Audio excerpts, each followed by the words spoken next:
এটা মুখস্থ করে নিতে হবে। মন্মমা ভব মদ্ভক্ত মজ্জাজি মাং নমস্কুরু মাম বৈশাসী সত্যং তে প্রতিজানে প্রিয়োসি মে। মন্মনা ভব মদ্ভক্ত মজ্জাজি মাং নমস্কুরু মামে বৈশাসী সত্যং তে প্রতিজানে প্রিয়োসি মে।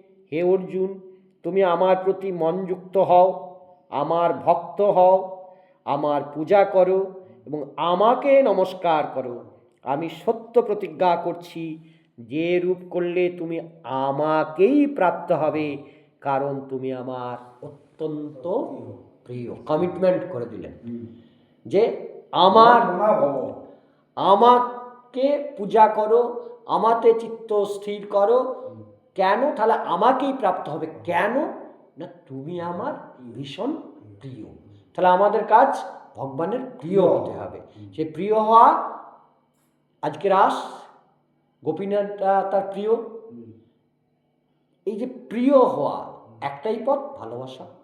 ভগবানকে ভালোবাসতে হবে, নিঃস্বার্থভাবে ভালোবাসতে হবে। ফলাকাঙ্ক্ষা থাকবে না সেই ভালোবাসায়।